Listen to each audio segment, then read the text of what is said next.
si no, hermanos, hoy allá estamos con 7 cultos. Gloria a Dios. Y nos toca igual que ustedes, 1 hora y media máximo. Entonces tenemos que aprovechar el tiempo. Vamos a Génesis capítulo número 26. ¿A qué horas tiene que terminar este culto? A las... ¿El segundo culto a qué horas es? A las 11. Entonces, 11:30 en el otro. 10:30. lo más tarde 10:30. No, a las 10. No, 10:30. 10:30. Va, aquí vamos para no... 10:30. Así nos toca ya, hermanos, así nos toca porque no hay para dónde. Así estamos. Capítulo 26 vamos a leer y solamente quiero leer para tratar de ser muy concreto en el pensamiento de la palabra. Vamos a leer versículos saltados para que podamos entender la palabra del Señor. Versículo 26 y verso 1 dice: después hubo hambre en la tierra, además de la primera hambre que hubo en los días de Abraham. Y se fue Isaac a Abimelech, rey de los filisteos, en Gerar, y se le apareció Jehová y le dijo: no desciendas a Egipto, habita en la tierra que yo te diré. Habita como forastero en esta tierra, y estaré contigo y te bendeciré, porque a ti y a tu descendencia daré todas estas tierras y confirmaré el juramento que hice a Abraham tu padre. Multiplicaré tu descendencia como las estrellas del cielo, y daré a tu descendencia todas estas tierras, y todas las naciones de la tierra serán benditas en tu simiente. Versículo número 6. Habitó pues Isaac en Gerar, y los hombres de aquel lugar le preguntaron acerca de su esposa, y él respondió: es mi hermana, porque tuvo miedo de decir es mi esposa, pensando que tal vez los hombres del lugar lo matarían por causa de Rebeca, pues ella era de hermoso aspecto. Sucedió que después que él estuvo allí muchos días, Abimelech, rey de los filisteos, mirando por una ventana, vio a Isaac que acariciaba a Rebeca, su mujer, y llamó a Abimelech a Isaac y dijo: he aquí, ella es de cierto tu mujer. ¿Cómo pues dijiste es mi hermana? E Isaac le respondió: porque dije quizás moriré por causa de ella. Y Abimelech dijo: ¿por qué nos has hecho esto? Por poco hubiera dormido alguno del pueblo con tu mujer y hubieras traído sobre nosotros el pecado. Entonces Abimelech mandó a todo el pueblo diciendo: el que tocare a este hombre o a su mujer, de cierto morirá. Versículo 12. Y sembró Isaac en aquella tierra y cosechó aquel año 100 por 1, y le bendijo Jehová. Una vez más, y sembró Isaac en aquella tierra y cosechó aquel año 100 por 1, y le bendijo Jehová. Aleluya. Cierre sus ojos y oramos. Padre nuestro que estás en los cielos, te damos gracias porque tú nos permites venir delante de tu presencia en esta hermosa mañana. Gracias por tu pueblo, por la iglesia, por tus siervos, Señor. Gracias, Señor, por lo que estás haciendo en este lugar y por lo que harás. Y ahora, Padre, que nos encomendamos en tu palabra, queremos rogarte, Señor, que hables a nuestra vida. En el nombre de Jesús de Nazaret, habla a tu pueblo, habla al creyente, al no creyente, Señor, y bendice tu palabra. En el nombre de Jesús, Espíritu Santo, háblanos. En el nombre de Cristo, amén, Señor, y amén. Gloria a Dios. Pueden tomar sus asientos. Y hemos leído en esta oportunidad esta porción de la Escritura en donde se nos habla de la vida de Isaac, quien es parte de los patriarcas de Israel. Usted recuerde, Dios llamó a Abraham, Abraham tuvo a Isaac, son los padres de toda la nación de Israel. Pero me llama la atención esta porción porque realmente ocurre una situación bastante crítica, una crisis básicamente a nivel mundial. La Biblia señala que en toda la tierra vino una grande hambre. Y esto obviamente lo que hace es que, hermanas y hermanos, amigos, la situación fuese difícil. Es decir, el cielo se cierra, no hubo lluvia. Lo que hace es que viene la grande hambre sobre la mayoría parte de la tierra. Y esto hace que Isaac, quien estaba viviendo en la tierra de Canaán, en la tierra donde Dios le había dicho que habitara, viniese y entonces tomara a su familia y decidiese irse de la tierra de Canaán, de la tierra de bendición, para Egipto. Y es cuando él va caminando a Egipto o hacia la tierra de Egipto, porque por alguna razón en Egipto todavía había alimento, todavía había comida. Egipto es alimentado prácticamente por el río Nilo, y entonces ahí había pan. Pero Egipto en alguna manera siempre representa lo contrario a Dios. Egipto es figura del mundo. Egipto es figura de aquello que va en contra de Dios. Recuerde, ahí estuvo el pueblo de Dios cautivo. De tal manera que Egipto representa el mundo, representa lo contrario a la bendición. Pero Isaac, en su crisis, en su desesperación, en su situación, él dice, vámonos, agarra a su esposa, agarra a sus hijos y dice, vámonos a Egipto. Y es ahí donde la palabra enseña que Dios habló a Isaac y le dice, Isaac, detente, no vayas a Egipto, no vayas a ir, sino más bien quédate en la tierra que yo te diré. Aquí en Gerar, aquí quédate. Y entonces Isaac hace caso, se queda allí en la tierra de Gerar, y estando ahí en la tierra de Gerar, precisamente en medio de la crisis que había, en medio de la hambruna que había, en medio de la situación donde ahora faltaba alimento, faltaba trabajo, ahora en algún sentido la gente se preocupaba porque no se veía un futuro cierto. La Biblia dice que Isaac tomó semillas y probablemente era la última semilla que le quedaba, y dice la Biblia que Isaac sembró. Y cuando él sembró, oiga bien, obviamente sembrar cuando no hay lluvia, sembrar cuando hay hambre, sembrar cuando el cielo se ha cerrado, parece ser una locura. De hecho, más de alguien le dijo, estás loco, ¿qué estás haciendo? ¿Cómo se te ocurre venir y sembrar? ¿No ves que hay crisis? ¿No ves que no hay lluvia? ¿No ves que la situación está crítica? ¿Cómo se te ocurre sembrar? Mas la Biblia dice que Isaac sembró, y dice la Biblia que el Señor lo bendijo y que Dios, oiga bien, prosperó al 100% la vida de Isaac. Y el grano que Isaac sembró, el Señor lo multiplicó, el Señor lo engrandeció. Ahora, cuando veo esto y uno ve este cuadro en la Biblia, y una persona que entra en una crisis, pero que logra salir avante de esa crisis, pienso que a veces, de hecho, estas lecciones, hoy más que nunca, pueden ser lecciones que nos ayuden, porque usted sabe que estamos viviendo una época de crisis. Quizás, de hecho, todos los que estamos aquí hemos tenido que enfrentar por primera vez una crisis de carácter mundial. No se trata de una crisis de un pueblo, no se trata de la crisis de una nación, no se trata sino de una crisis a nivel prácticamente mundial, donde todas las naciones en algún sentido han convulsionado, economías que se hayan caído, situaciones, hermanos, que preocupan y afligen, y en alguna manera uno ve alguna sombra y parecería incluso abrigarse, llenarse de temor por la situación que hoy estamos viviendo. Lo que hoy vivimos, nuestra generación no lo había vivido. Imagínense quién iba a pensar que estaríamos en el culto de la manera en que estamos, pero al fin y al cabo estamos adorando el nombre del Señor, hermano. Al fin y al cabo estamos adorando al que vive y reina por los siglos de los siglos.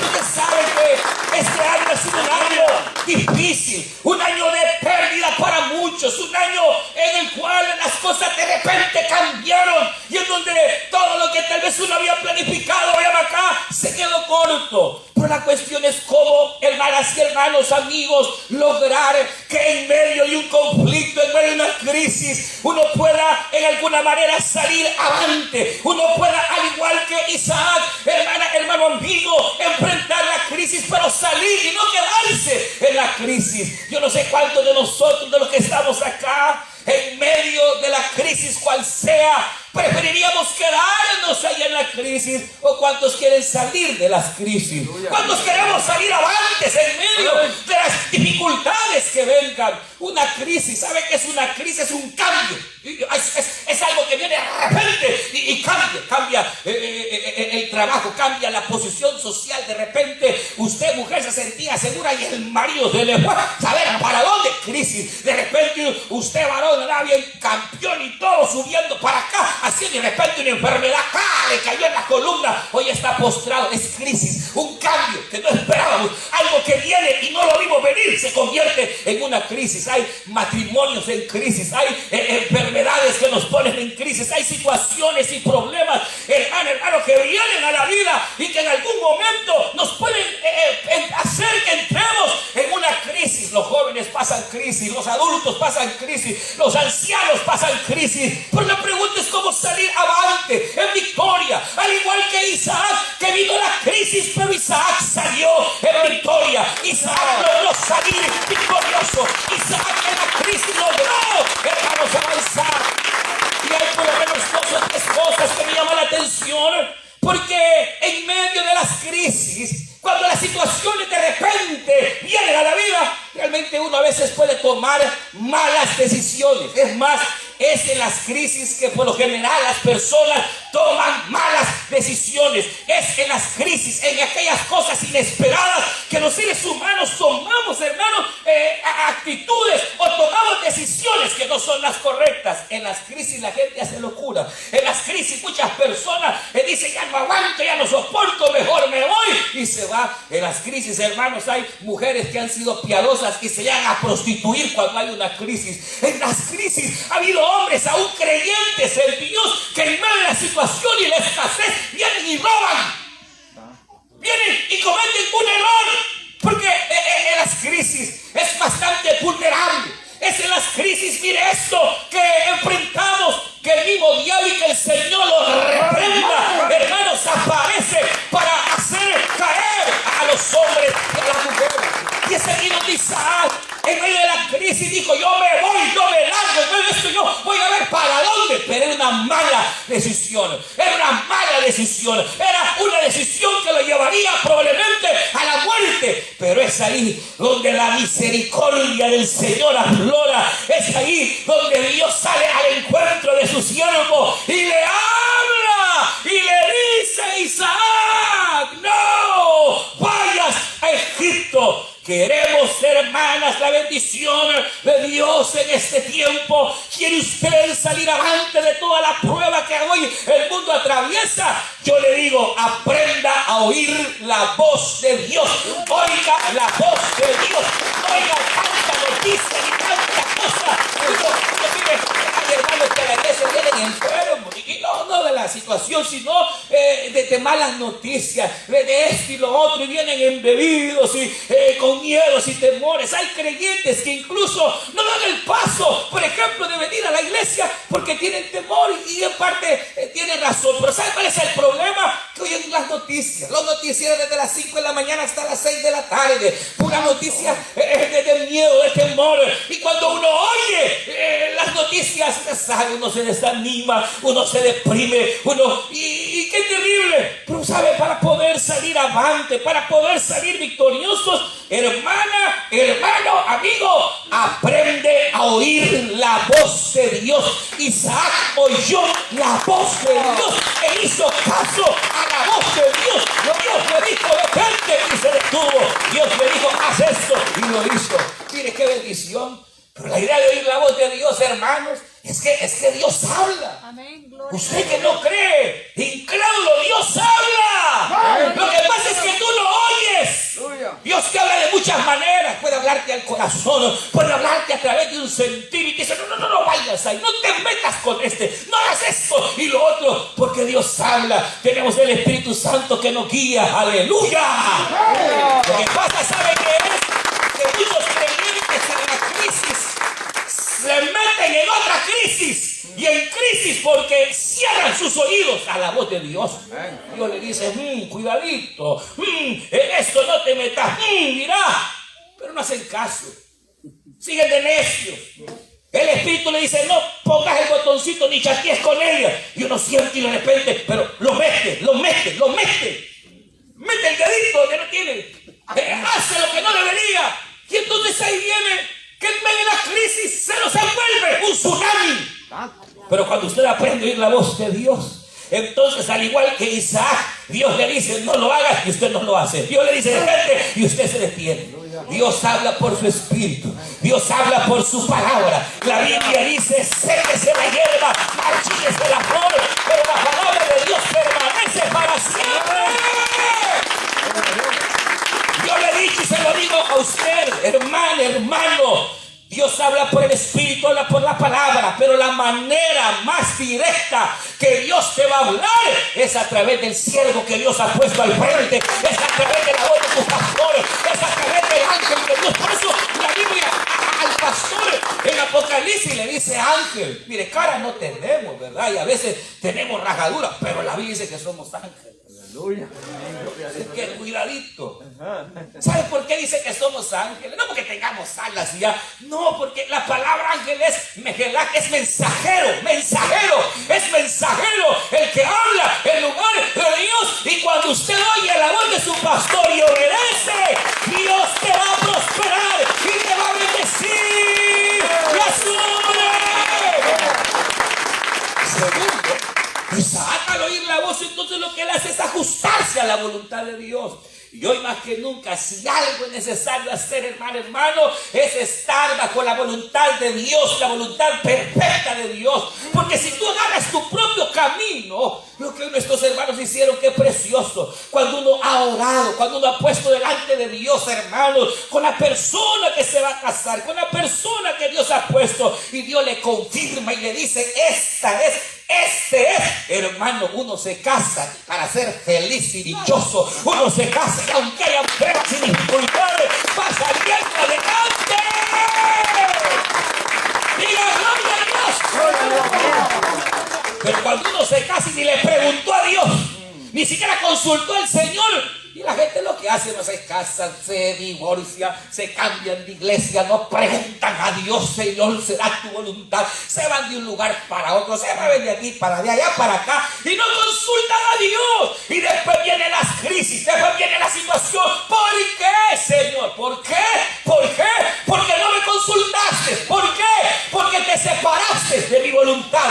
Hermana, cuando usted, hermano, esté en la voluntad perfecta de Dios, como cuando aquellos discípulos, Jesús le dice, vayan al otro lado de Galilea, se suben a la barca ahí va en el lago, empiezan los problemas, empiezan las dificultades, la barca casi que, hermanos, se estremecía, pero cuando estaba la barca a punto de hundirse, el que le dijo vayan, hermanos, salió del monte, caminó sobre la mar, y dice la Biblia que llegó donde ellos estaban, y reprendió el mar, y reprendió los vientos, y vino grande bonanza.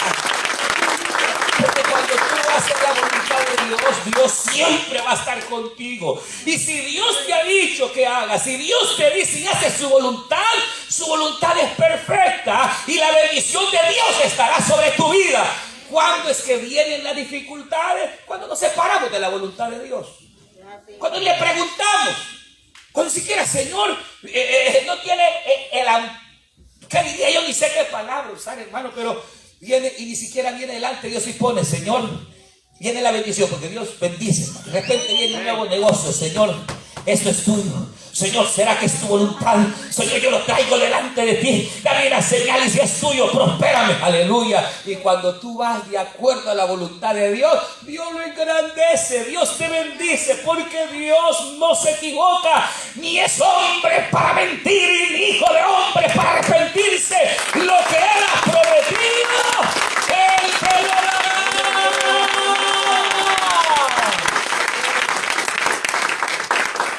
Está viviendo en la voluntad de Dios.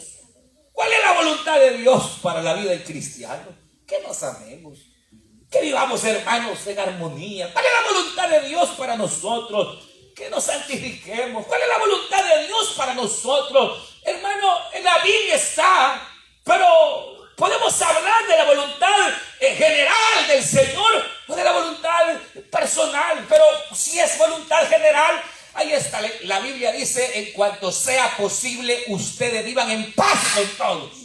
Es la voluntad de Dios. No, la voluntad de Dios que usted esté peleado con su mujer. Ni juntos duermen, uno en el sofá. Eso no es la voluntad de Dios.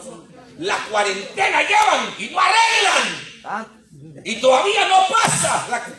Esta cosa no se ha ido, hermano. Estamos entrando a la segunda ola. Y cuando venga la tercera y la cuarta, ¿quién sabe cómo quedarán? A menos que estén de acuerdo a la voluntad de Dios. Entonces Dios te va a guardar, te va a amparar.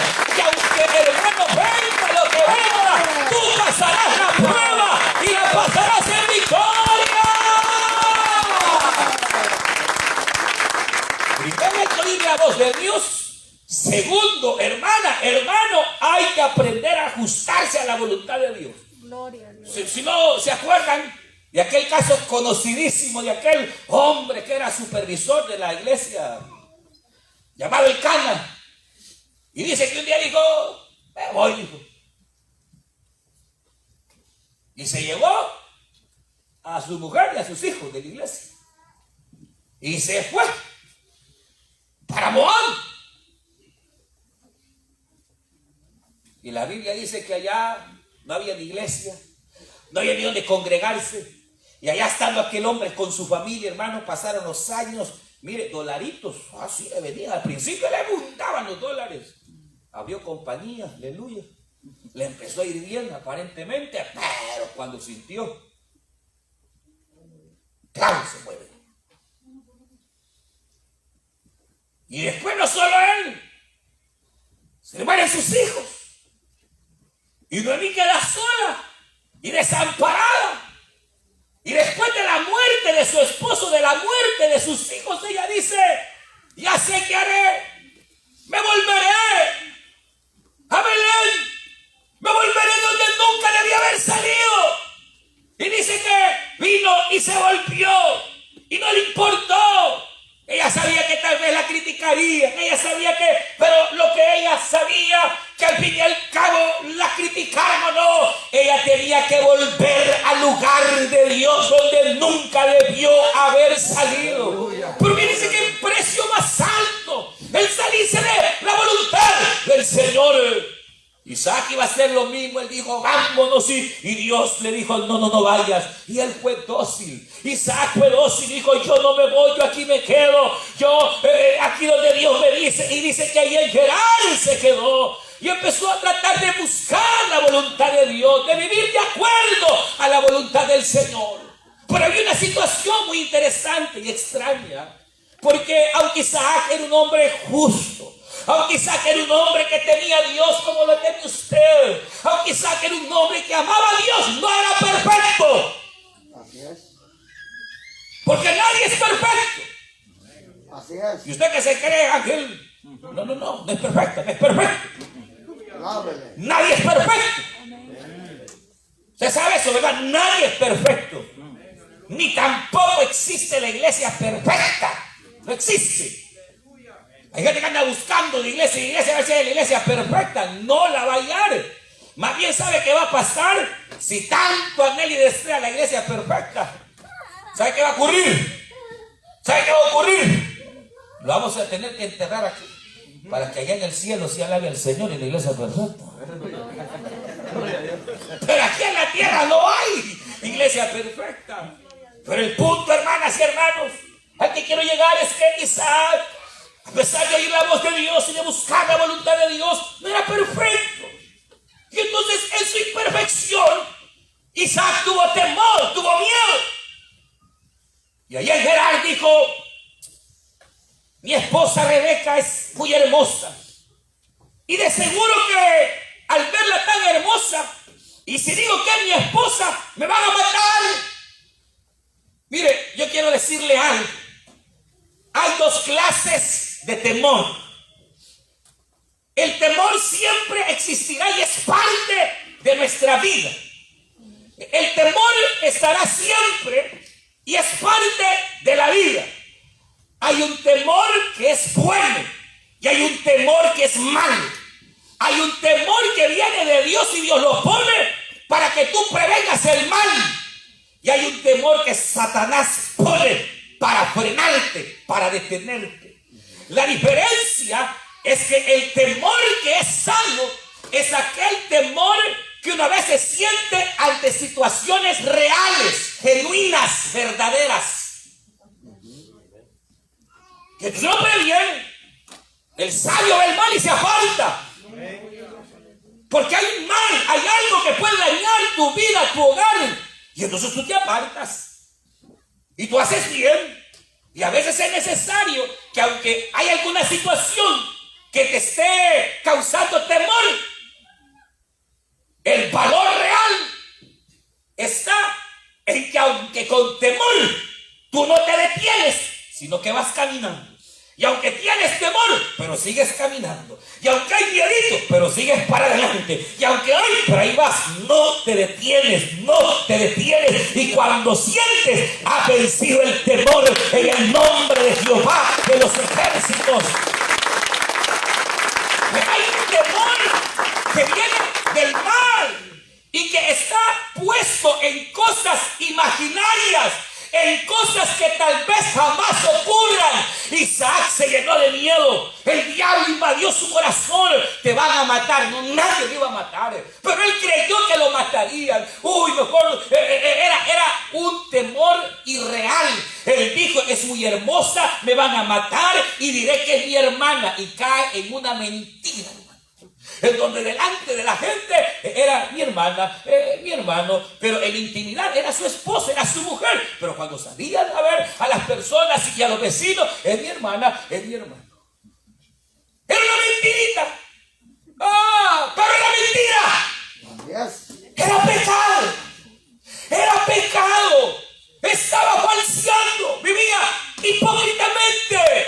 Y entonces, como todo pecado, siempre sale a luz. No erréis, Dios no puede ser burlado. Todo lo que el hombre siembra, segará.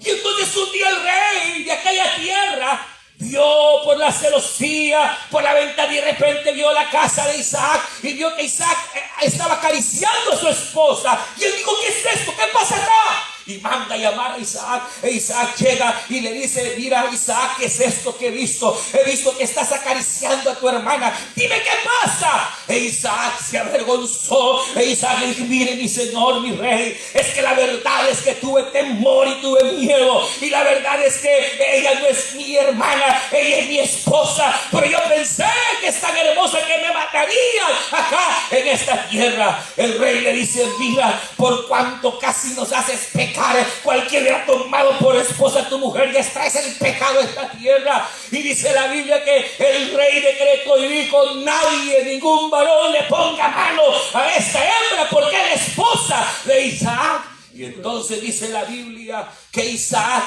en ese tiempo, en ese año, en ese momento, dice la Biblia que entonces sembró. Y cuando sembró, Dios lo bendijo, y lo que hizo el Señor ante todo pronóstico, el Señor le abundó el fruto e hizo que su fruto fuera al 100%. En el momento de la crisis, en el momento de la dificultad, hermanos, Isaac sembró y Dios lo bendijo. Pero yo le pregunto a usted, ¿qué hubiera pasado si Isaac siembra estando en pecado? ¿Qué hubiera pasado si Isaac siembra en su mentirilla? ¿Qué hubiera pasado si Isaac siembra sin haber resuelto? Se muere de hambre, no prospera, no hubiera logrado la bendición de Dios. Por eso yo esta mañana le digo, esta hermosa mañana, yo quiero decirle dos cosas. La primera de ellas, hermana, hermano, amigo, viene un nuevo año. No sabemos cómo será este nuevo año, pero yo le invito, al igual que Isaac, que si usted tiene alguna situación que arreglar con Dios, la arregle de una vez y por todas, porque no sabemos qué vendrá, no sabemos cómo será este próximo año.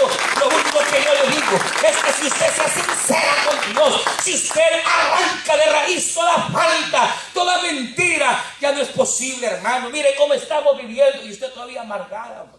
Mire cómo está la situación y usted todavía guardando aquel pecadito, que mire, que aquí, que allá. ¿Qué le pasa, hombre? Estamos en un momento en la cual nos surge la bendición de Dios, nos surge que la mano de Dios esté contigo, que donde quiera que vayas, la mano de Dios esté. Pero Dios no está donde hay pecado, no está su mano donde hay rencores, rencillas. No hay, hermanos, la mano de Dios donde hay mentira, falsedad, donde hay pecado. Así es. Hermano, Isaac solventó, arregló. Y aquello que tenía que arreglar delante de Dios lo arregló. Y fue a pedir perdón. Y pidió perdón al rey. Y se reconcilió con Dios. Y entonces ahora sí, Isaac siembra. Bendito Dios. Y mire qué cosa. Porque qué maravilloso es esto, hermano. Cuando usted siembra en la crisis, es porque le está creyendo a Dios. Amén. Y cuando usted siembra en la crisis, hermano, Dios va a engrandecer y a prosperar lo que tú has sembrado. ¿Sabe qué significa sembrar en la crisis? ¿Sabe qué significa sembrar en la crisis? ¿Sabe qué significa sembrar en la crisis? Es hacer lo que ustedes han hecho este año. Hermano, parecería una locura en la pandemia. Hermano, si de todas maneras son pocos los que vienen por la pandemia, no importa. Botaron paredes, aleluya. Ensancharon la casa de Jehová. ¿Sabe qué están haciendo? Creyéndole a Dios. Y aquel que le cree jamás será avergonzado. Jamás será avergonzado. Hermano, aquí la gente del norte, del sur, del oriente, y hermano, será casa de habitaciones de multitudes para la gloria del Señor, porque sembraron cuando otras iglesias cerraron, sembraron cuando otras iglesias desaparecieron, sembraron cuando a otros lo que les importaba era lo económico, el dinero. Aquí no hubo, hermanos, sino pensar que cuando tú siembras en la crisis, Dios te va a prosperar. Cuando tú siembras en la crisis, Dios va a hacer cosas grandes. Cuando tú, mi hermana, en medio de tu crisis y de tu enfermedad, en medio de tu situación vas y lloras por otra que está peor que ti, es cuando la sanidad está pronto a llegar a tu vida. Cuando tú, mi hermano, aún con tu hogar hecho pedazos, vas y aconsejas a otros matrimonios sabiendo que el tuyo está quebrado, pero vas y aconsejas. Es cuando, hermano, en medio de la crisis tuya estás sembrando, y es cuando Dios podrá poner su mano bendita, y cuando menos sienta, tu hogar será bendito. Lo que está desarreglado se va a arreglar. Padre, sabiendo que tu hija ha sido de la casa y sabiendo que tu muchacho quizás ande en la drogadicción, pero tú vas y aconsejas a otra madre, y aconsejas con tu dolor a otro que está quizás peor que tú, pero lo aconsejas y vas, y quizás con tu corazón roto, pero no cesas de hacer la obra de Dios. Es cuando tú estás sembrando, cuando tú no tienes nada, ya casi nada, te quedan los últimos 20 pesos, pero viene y dice: vamos a construir el templo, y usted lo último que tiene lo siembra, y lo siembra con fe. Dios te va a multiplicar, y todo aquel que ha puesto un granito para que esta casa de Dios se engrandezca en la crisis, Dios te va a multiplicar y va a bendecir tu cementera, y Dios con su mano bendita te prosperará. Porque en la crisis uno pues sí, hermano, yo aquí está la selva porque yo de todas maneras no puedo. En la crisis usted puede decir: mire, hermano, yo dar no puedo porque mejor ayúdenme. En la crisis usted puede rendirse, pero cuando uno siembra en la crisis, cuando no hay, pero lo último que tienes lo das, como aquella mujer que lo único que tenía era, hermano, un poquito de aceite y un poquito de harina. En la crisis había grande hambre, y cuando llega a recoger la leñita para comerse la última, apareció un hombre extraño vestido de piel de camello, Elías, y le dice: mujer, ¿qué haces? Recojo leña para hacerme la última tortita para mi hijo y yo, y morirnos porque ya no hay más. Bien ha dicho, mujer, perfecto, haz la torta, pero me la das a mi prima. Y aquella mujer obedeció. Se fue a hacer la torta, echó el último aceitillo, la última harinita. Imagínense la cara del cipotillo, esperando con... Y cuando solo le mamá dijo: anda a dejarse aquí, ay, señores, es raro que nos hayamos, pero no es para nosotros más. No, anda a dejarse. Y aquel niño va con aquella cosa, hermano, oliéndola nada más, con hambre. Y viene Elías: gracias, mijo, y empieza a darle, y el bichito bien. Y se va triste el niño, con hambre. Y cuando llega, La sorpresa era que la harina no había escaseado ni el aceite, sino que ahora había para él, para Emilia, para su madre, para el niño. Porque cuando tú siembras en la crisis, Dios te va a bendecir y te va a engrandecer. Pero hay que aprender a oír la voz de Dios. Amén. Hay que estar bajo la voluntad de Dios. Hay que arreglar aquellas cosas que usted sabe que tiene que arreglar. Amén. Y siempre. Y la prueba pasará. Y usted saldrá en victoria. Por la gloria de Dios. Y de aquí a unos meses, esta iglesia va a estar rellena. Gloria a Dios. Porque cuando era una locura, así le dijeron a un profeta, a Jeremías, vino una crisis mundial, Israel que cayó en quiebra, y le dice el Señor a Jeremías, cómprate una heredad. ¿Qué compre? Si aquí todo se ha venido para abajo, la bolsa de valores se fue, Señor, estás loco, Señor, ¿cómo estás diciendo que compres? Pero mira, si solo un poquito de dinero tengo, que compres. Llama a tu tío y compra. Y Jeremías obedeció, porque el profeta a veces es necio, pero obedece. Y va donde Hananías y mira, el Señor me dijo que te compra, con más y aquel deshacerse todo quería, porque Israel estaba en crisis.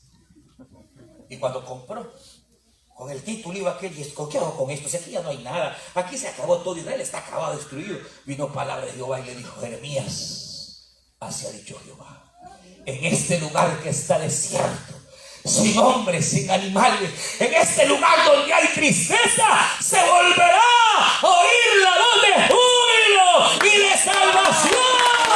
Y aquí habrá fiesta, habrá boda, dijo el Señor. ¡Y a su nombre!